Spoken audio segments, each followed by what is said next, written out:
नमस्कार दोस्तों, जरा एक बात सोचिए। आप देश के सबसे मजबूत गठबंधन सहयोगी हैं। आप ही की 16 सांसदों की बैसाखी के सहारे केंद्र में सरकार खड़ी है। आप महीनों पहले प्रधानमंत्री और गृहमंत्री दोनों को साफ लफ्जों में समझा चुके हैं कि छात्रों के मामले में सख्ती नहीं, संवेदनशीलता चाहिए। ये कोई पिकनिक मनाने वाले बच्चे नहीं हैं, ये देश की नाराजगी है। इनसे प्यार से निपटो, नहीं तो सरकारें उखड़ जाती हैं।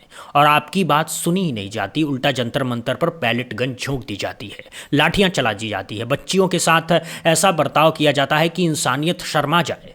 अब जब आपकी चेतावनी अक्षरशः सच साबित हो चुकी है, धर्मेंद्र प्रधान को इस्तीफा देना पड़ चुका है और अगला निशाना खुद गृहमंत्री बनते जा रहे हैं, तो क्या करेंगे आप? यही सवाल आज चंद्रबाबू नायडू के दिमाग में घूम रहा है।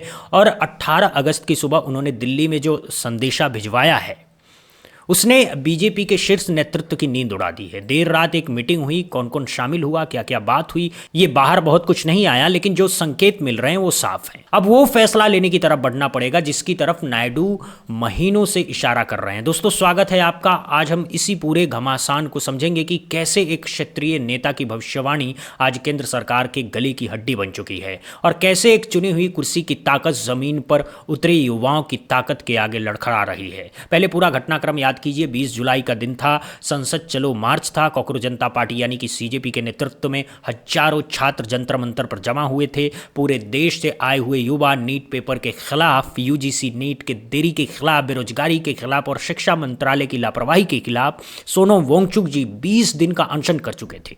उन्हें 18 जुलाई को जबरदस्ती अस्पताल पहुंचाया गया, फिर भी वो अनशन पर बैठे रहे। 20 जुलाई को जब मार्च शुरू हुआ, संसद की तरफ कदम बढ़ने लगे, तो सरकार ने वो जवाब दिया जिसकी किसी लोकतांत्रिक देश से उम्मीद नहीं की जाती। लाठीचार्ज हुआ, आंसू गैस के गोले दागे गए, पैलेट गन चलाई गई और बच्चियों के प्राइवेट पार्ट्स पर वो अभद्रता की गई कि आज तक याद करके लोग सिहर उठते हैं।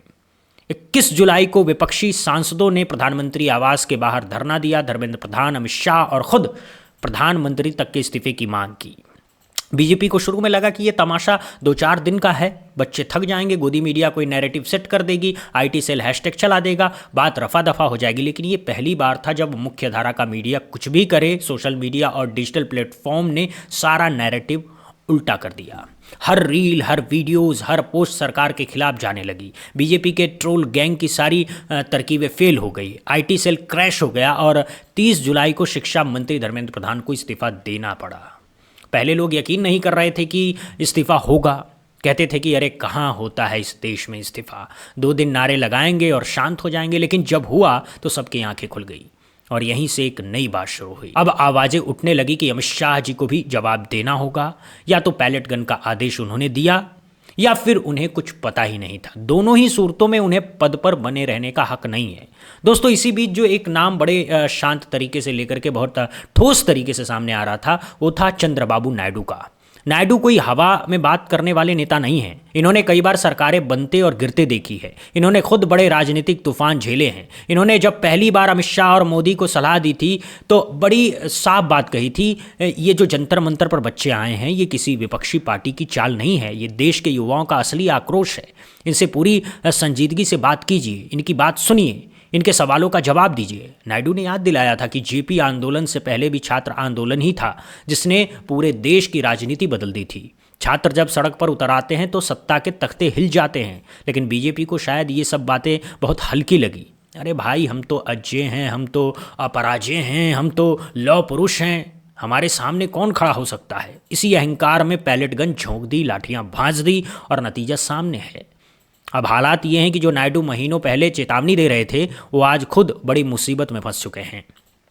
और क्यों फंसे हैं ये बात समझनी बेहद ज़रूरी है। आंध्र प्रदेश में डीएससी यानी कि डिस्ट्रिक्ट सिलेक्शन कमेटी की भर्ती में बड़ी अनियमितताएं सामने आई है। हजारों बेरोजगार युवा सड़क पर हैं। वाईएसआरसीपी के जगन मोहन रेड्डी लगातार हमला कर रहे हैं, बोल रहे हैं कि नायडू जी आप बताइए, आप जिन जी के सवालों का जवाब क्यों नहीं दे रहे हैं। और सबसे बड़ी विडंबना ये है कि आंध्र प्रदेश में शिक्षा मंत्री कौन है?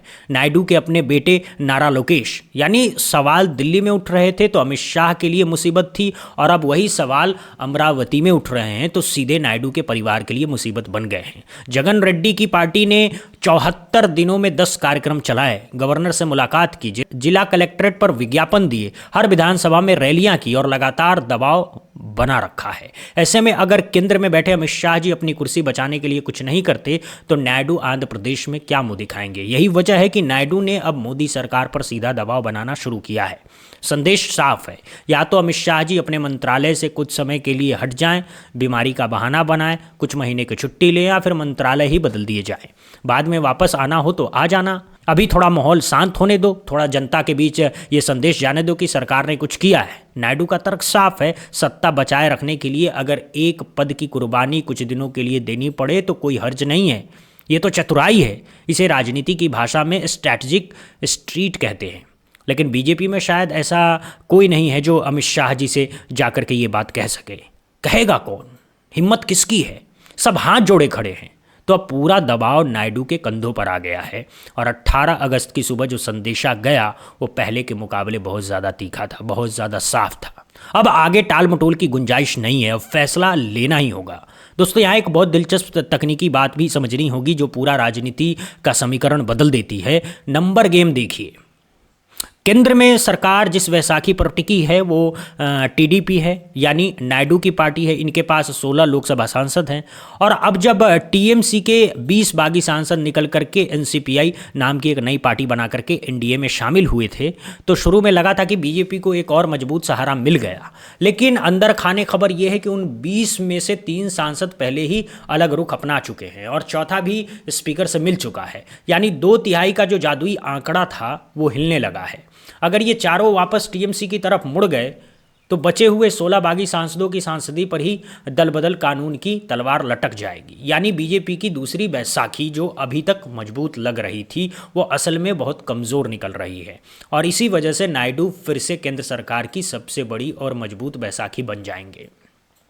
और जब बैसाखी हिलती है तो उस पर टिका इंसान भी हिलता है। नायडू अभी गिरे नहीं हैं लेकिन झटका दे रहे हैं और ये झटका इतना बड़ा हो सकता है कि पूरी सरकार डगमगा जाए। इसीलिए तो 18 अगस्त की देर रात मीटिंग हुई, इसीलिए तो प्रधानमंत्री खुद बैठ करके बात कर रहे हैं, इसीलिए तो अब हर संकेत यही है कि कुछ न कुछ होगा। दोस्तों, इसी बीच एक और खबर आई जिसने बीजेपी की चिंता दोगुनी कर दी है। पोल ट्रैकर का एक नया सर्वे आया है जो कह रहा है कि अगर आज लोकसभा के चुनाव हो जाए तो बीजेपी सरकार में नहीं आ पाएगी, इंडिया गठबंधन को बहुमत मिलेगा। खासकर उत्तर प्रदेश में इंडिया की सरकार बनने के संकेत मिल रहे हैं। और सबसे चौंकाने वाली बात, मोदी और राहुल गांधी की लोकप्रियता का जो फासला है वो तेजी से घटता जा रहा है। कुछ महीने पहले तक ये फासला बहुत बड़ा दिखाई देता था, आज जमीन आसमान का फर्क आ चुका है और वो भी उल्टी दिशा में। ये सर्वे अगर बीजेपी के अंदर खाने भी सच माने जा रहे हैं तो सोचिए क्या माहौल होगा। अब देखिए, राजस्थान में जब अमित शाह पहुंचे तो उससे पहले ही छात्रों को हिरासत में ले लिया गया। क्यों? क्योंकि गृह मंत्री की मजबूत छवि को कोई सवाल पूछ करके धूमिल न कर दे। पहले पुणे में यही हुआ था, पूरी रात कांग्रेस के युवा नेताओं को थाने में बिठा करके रखा गया था, मोबाइल फ़ोन तक जब्त कर लिए गए थे। यानी अब गृह मंत्री जहाँ जाते हैं वहाँ पहले से विरोधियों को उठा लिया जाता है। ये कोई मजबूत छवि है क्या? ये तो डरी हुई छवि है, ये तो असुरक्षित छवि है। असल में जो जितना डरा हुआ होता है वो उतनी ही ज़्यादा शक्ति दिखाता है। ये मनोविज्ञान का पुराना नियम है। लेकिन सोशल मीडिया की ताकत का असली एहसास अब जा करके हुआ है। पहले लगता था कि मुख्यधारा का मीडिया संभाल लेगा, टीवी के पर्दे पर वाहवाही हो जाएगी। अब पता चल रहा है कि सेकंडों में तस्वीरें पूरी दुनिया में पहुंच जाती हैं, ग्लोबल मीडिया कवर करने लगती है, विदेशी अखबार लेख छापने लगते हैं, यूएन तक बयान देने लगती है। ये 2275 वाला ज़माना नहीं है भाई जब सूचनाओं पर नियंत्रण हो सकता था। ये 26 है। यहाँ हर बच्चे के हाथ में मोबाइल है, हर मोबाइल में कैमरा है, हर कैमरा एक स्वतंत्र मीडिया है। और उसी बीच बीजेपी के अपने अंदर से भी असंतोष के स्वर उठने लगे हैं। मार्गदर्शक मंडल में जिन बुजुर्ग नेताओं को इसलिए डाल दिया गया था कि वो चुप बैठे रहेंगे, वो भी अब बीच बीच में बोलने लगे हैं। अडानी जी, जोशी जी जैसे नाम अब कुछ भी कहते हैं तो पार्टी में हलचल मच जाती है। एक ज़माना था जब बीजेपी में मोदी और शाह की मर्जी के बगैर एक पत्ता तक नहीं हिलता था। आज उसी बीजेपी में बगावत के बीज पनप रहे हैं। पर्दे के पीछे कितने विधायक और सांसद हैं जो अपनी ही पार्टी की नीतियों से नाराज हैं, अपनी ही पार्टी के आला कमान से खिन्न हैं, लेकिन बोलने की हिम्मत नहीं जुटा पा रहे हैं। लेकिन जिस दिन एक बांध टूटेगा बाकी सब बहते चले जाएंगे, ये तय है। दोस्तों, हद तो तब हो गई जब अमित शाह जी ने पूरे मानसून सत्र में एक भी दिन ठीक से हाजिरी नहीं भरी। आखिरी दिन 2 मिनट के लिए आना कोई आना होता है क्या? राष्ट्रगान गाया, चले गए। ये किसी जिम्मेदार मंत्री का व्यवहार नहीं है। जो मंत्री हजार हजार बार लंबे इंटरव्यू दे सकते हैं गोदी मीडिया चैनलों के एंकरों को, जो घंटों बैठ करके बताते हैं कि आम कैसे चूस करके खाना चाहिए कि काट करके खाना चाहिए, जो बटुए की और थकान की बातें करते हैं मासूम एंकर गर्ल्स के साथ, वही मंत्री संसद में 2 लाइन बोलने की हिम्मत नहीं जुटा पाते। संसद देश का सबसे बड़ा मंच है, वहाँ बोलना ही असली जवाबदेही है। वहाँ ना बोलना मतलब कायरता है, इसमें कोई शक नहीं। पंडित नेहरू का एक इंटरव्यू आज भी यूट्यूब पर पड़ा है। आज़ादी के तुरंत बाद का जब देश का पूरा बजट 500 करोड़ के आसपास था, विदेशी पत्रकार बैठे हैं, 4-4 लोग सवाल पूछ रहे हैं, कठिन से कठिन सवाल, और नेहरू खुले तौर पर अपनी कमियां भी बता रहे हैं कि हमने कुछ हासिल किया है लेकिन बहुत कुछ बाकी है। ये होता है असली नेता, जो अपनी कमियों को भी स्वीकार करने की हिम्मत रखे। लेकिन आज के दौर में कमी स्वीकार करना छोड़ो, आंकड़ों में ही हेराफेरी शुरू हो जाती है। IMF यानी कि इंटरनेशनल मॉनेटरिंग फंड ने भारत के आंकड़ों को C कैटेगरी में डाल दिया, यानी अविश्वसनीय, विश्वास के लायक नहीं। जब दुनिया की सबसे बड़ी वित्तीय संस्था कह रही है कि तुम्हारे दिए गए आंकड़ों पर हमें भरोसा नहीं है, तो अंदाजा लगाइए बाकी हालात क्या होंगी।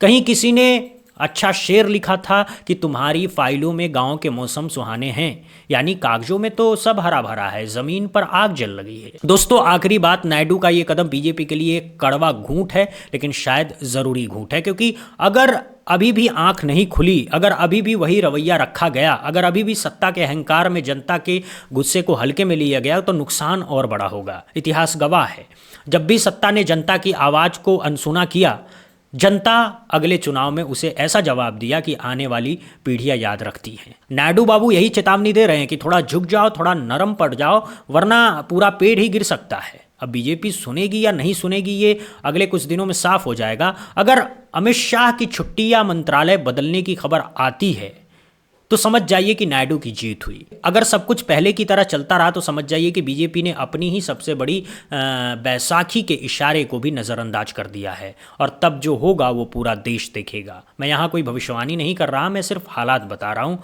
फैसला जनता का है, दिशा जनता तय करेगी। लेकिन एक बात तय है, वो सुनहरे दिन अब पीछे छूट चुके हैं जब अमित शाह जी का नाम सुनते ही विपक्ष कांप जाता था, जब उनकी एक तस्वीर से चुनाव पलट जाया करते थे, जब वो चाणक्य कहलाते थे, आधुनिक सरदार पटेल कहलाते थे। आज हालात ये हैं कि उनकी अपनी सहयोगी पार्टी उनके मंत्रालय बदलने की मांग कर रही है। उनके अपने संगठन के मार्गदर्शक बीच बीच में विरोध के स्वर उठा रहे हैं। उनके अपने बूथ कार्यकर्ता उनकी रैलियों में महिलाओं को झूठ बोल करके लाने पर मजबूर हैं।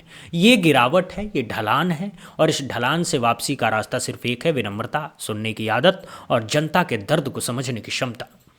अगर ये तीनों नहीं है तो नायडू की चेतावनी सच होकर रहेगी और वो दिन बहुत दूर नहीं होंगे। तो आप बताइए कमेंट में, आपको क्या लगता है, क्या अमित शाह जी को मंत्रालय बदलना चाहिए? क्या नायडू का दबाव काम करेगा? क्या मोदी सरकार अपने रवैये में कोई बदलाव लाएगी, या फिर सब कुछ पहले की तरह चलता रहेगा? आपकी राय हमारे लिए बहुत ज़रूरी है, ज़रूर लिखिएगा। वीडियो पसंद आया तो लाइक कीजिए, चैनल को सब्सक्राइब कीजिए और घंटी दबाना बिल्कुल मत भूलिएगा, ताकि हर बड़ी अपडेट सबसे पहले आप तक पहुँचे। मिलते हैं जल्दी एक और बड़ी खबर के साथ, तब तक के लिए जय हिंद, जय भारत, वंदे मातरम।